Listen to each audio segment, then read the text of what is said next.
जय गुरुदेव। मुख्तार श्री राम नारायण लाल।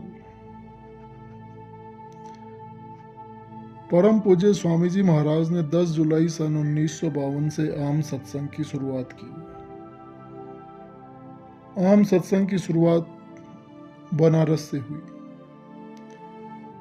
बनारस के सत्संग में एक प्रसिद्ध मुख्तार श्री राम नारायण लाल भी आए।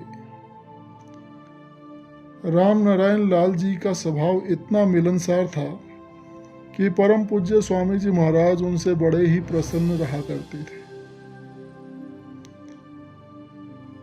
सन 1953-54 में एक बार सत्संगियों के साथ मुख्तार साहब भी मथुरा आश्रम पर गए। वैसे तो वे अपने से तो आ नहीं रहे थे, पर स्वामी जी महाराज ने प्रेमियों को हिदायत दी थी कि मुख्तार साहब को जरूर साथ में लेते आवें। तो स्वामी जी महाराज ने एक तरह से स्वयं उन्हें बुलवाया था। तो कृष्णानगर आश्रम पहुंचकर वे बड़े ही प्रसन्नता पूर्वक रहे।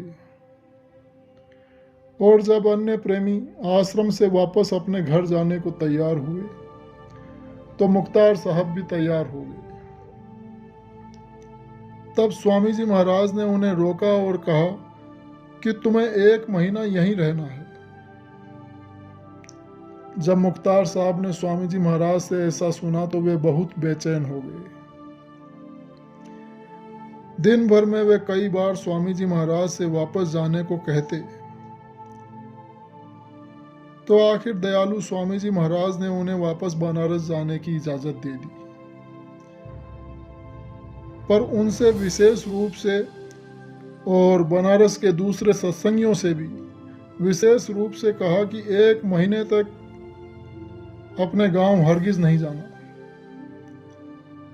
वहां से तो मुख्तार साहब बहुत वादा करके आए कि हम 1 महीने तक बनारस में ही रहेंगे और गांव हरगिज नहीं जाएंगे, पर ऐसा हुआ नहीं। बनारस पहुंचने के 4-5 दिन बाद ही वे अपने गांव जाने को तैयार हो गए। बनारस के अनेक सत्संगियों ने स्वामी जी महाराज की बात उन्हें याद दिलाई, खूब समझाया, पर वे माने नहीं। वे गांव गए और गांव जाने के 2 दिन बाद ही एक सांप ने उन्हें काटा और उनका शरीर छूट गया। तब घर के लोग और सारे सत्संगियों ने कहा कि इसीलिए गुरु महाराज मुख्तार साहब को मथुरा आश्रम पर जरूर लेते आने को कहे थे और उन्हें आश्रम पर 1 महीने तक रोक रहे थे, पर वे माने नहीं। अगर स्वामी जी महाराज की आज्ञा माने होते तो आज काल टल गया होता, पर होनी खींच ही ले जाती है। गुरु हमेशा हमारे हित के लिए कुछ कहते हैं। हमें हमेशा हर परिस्थिति में गुरु आज्ञा का पालन करना चाहिए। जय गुरुदेव।